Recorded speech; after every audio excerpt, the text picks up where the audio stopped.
The Trump administration faces a tough knot on Ukraine on January 20, with political responsibilities tied to tough choices and unpalatable compromises. General Keith Kellogg, President-elect Trump's special envoy on Ukraine and Russia, will face formidable foreign policy challenges as he seeks to broker peace in Ukraine in 2025. The failure in Ukraine stems from Western divisions, as the US, EU, UK, and various interest groups within the alliance clash over sanctions, war objectives, and financial and military support. Leading up to the US presidential election, these groups anticipated the consequences of a Trump victory and mobilized as much anti-Trump resistance as possible. This bloc understands that Trump has a singular vision for Ukraine's future. Defeating Russia is not the goal, as Ukraine could never achieve that. Rebuilding a democratic and prosperous Ukraine is what truly matters. Trump also recognizes that his administration cannot achieve a peace agreement without engaging with President Putin. Unfortunately, Biden severed all avenues of communication with Russia, showing no interest in collaborating with Putin.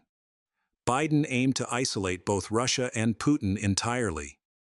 This refusal to engage with Putin has been the UK's foreign policy approach since 2014. It has now been firmly adopted across the EU, particularly under the leadership of hawkish EU foreign policy chief and former Estonian Prime Minister Kaja Kallas, who is strongly anti-Russia. Any dialogue with the Kremlin has thus been ruled out. President Zelensky is another factor complicating negotiations with Russia. In contrast, Putin has repeatedly expressed his willingness to engage in talks with Trump and other world leaders to resolve the Ukraine conflict.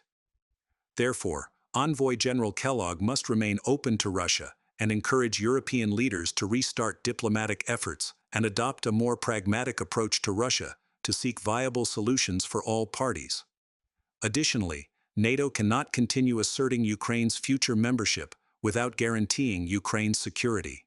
Russia's leader does not oppose Western nations joining NATO. For example, Putin accepted Finland's membership. However, Ukraine is a clear exception. Thus, NATO membership in Ukraine must be taken off the table. Any country willing to guarantee Ukraine's security must negotiate skillfully with Russia, as the Kremlin will likely demand that such guarantors be non-NATO members. The role of the US envoy here is to quash the idea of Ukraine joining NATO, a stance supported by some European members, and to prepare for strong opposition from Europe and the Zelensky administration. European leaders themselves have largely sidelined Ukraine's EU and NATO membership, while supporting Kiev's continued war effort against Russia. French President Macron has stated that Ukraine could take decades to join the EU. Moreover, Western sanctions have proven ineffective. Russia remains economically far stronger than Ukraine thanks to its scale and adaptive financial policies since sanctions began in 2014. Sanctions have never and will never provide Ukraine with an advantage, given its war-torn economy. Yet Western hawks persist in expanding sanctions or seeking a more significant impact, a futile and wasteful effort. Why are many sanctions deemed wasteful? Many US and UK sanctions targeting Russian individuals and companies lack significant impact, as those sanctioned often lack assets within Western jurisdictions to freeze. Thus, lifting sanctions against Russia could be a symbolic trust-building measure of immense importance to Moscow. As for President Zelensky, the war's end would signal the end of his political career, at least for now. Polls suggest he would lose a presidential election once the war concludes. Zelensky's frequent predictions about strengthening Ukraine's negotiating position increasingly appear detached from reality. Ukraine will never be in a stronger position than it is now, militarily, economically, or demographically. This illusion serves as PR to delay the inevitable elections in Ukraine after a ceasefire.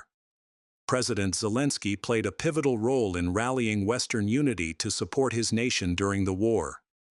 However, he is increasingly viewed as a politician harboring illusions about his power, amplified by Western media's deliberate portrayal of him as a decisive figure with a veto over peace negotiations. The Trump administration must adopt a firm stance to align Zelensky with a constructive roadmap, rather than allowing him to act as a spokesperson for hawkish factions. The sooner the Ukraine war ends, the more resources Trump will have to redirect toward the Indo-Pacific, focusing on countering China. According to a report from a U.S. national security expert, China is undergoing the most significant military buildup since Nazi Germany in the 1930s. A recent U.S. Department of Defense report outlines Beijing's activities, including weapons expansion and psychological warfare, signaling an urgent threat. Fox News on December 29 cited the Pentagon's annual report, warning that the U.S. has spent $5.4 trillion on counterterrorism and nation-building efforts, often ineffectively, while the Chinese threat has steadily grown. Chuck DeVore, director of a national initiative, urged Congress to collaborate with the incoming Trump administration to reallocate Pentagon resources toward naval strength, nuclear deterrence, missile defense, and logistics. DeVore detailed findings from the Pentagon's 2024 report, titled Military and Security Developments Involving the People's Republic of China. The report reveals China is massively expanding its nuclear arsenal, expected to grow to at least 1,000 warheads by 2030. The Chinese Navy is now more significant than the U.S. Navy, with a shipbuilding capacity approximately 250 times greater than the U.S. China's missile forces have added 50 new intercontinental ballistic missiles, ICBMs, raising their total to around 400. 300 medium-range ballistic missiles and 100 long-range cruise missiles have also been deployed. China has over 600 operational nuclear warheads, projected to exceed 1,000 by 2030. While the outgoing Biden administration has taken a softer stance on China, President-elect Donald Trump has pledged to curtail Beijing's military and economic ambitions. Trump should terminate the U.S.-Ukraine bilateral security agreement signed under Biden. On December 16, the New York Times highlighted that it would be challenging for Trump to agree to the security guarantees President Zelensky demands in exchange for delaying Ukraine's NATO membership.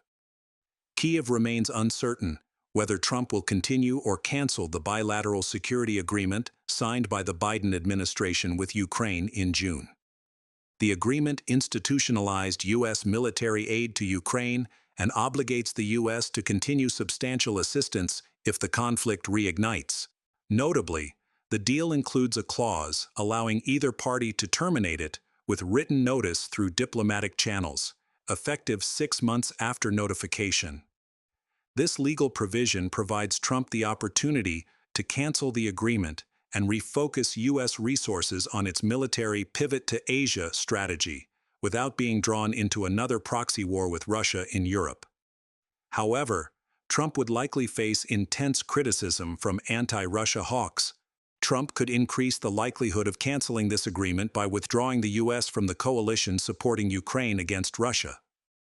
Ukraine would be less likely to provoke or escalate conflicts with Russia without U.S. participation. Kyiv cannot confidently rely on partners like the UK, Germany, or Poland to take a hardline stance against Moscow without U.S. backing. Trump is expected to pressure NATO members to increase defense spending and take on greater responsibility for their security. Recognizing that Trump will not commit the U.S. to direct intervention against Russia, NATO members would need to bolster their defenses instead of focusing solely on supporting Ukraine. Trump's prioritization of the Indo-Pacific is based on the premise that China, not Russia, is the primary adversary of the U.S. If Trump is committed to implementing his Asia-Pacific foreign policy agenda, he should terminate the U.S.-Ukraine bilateral security agreement on his first day in office. Such a decisive move would allow the U.S. to redirect its military and financial resources to counter China's growing influence and military buildup in the region, addressing the nation's more significant strategic challenge.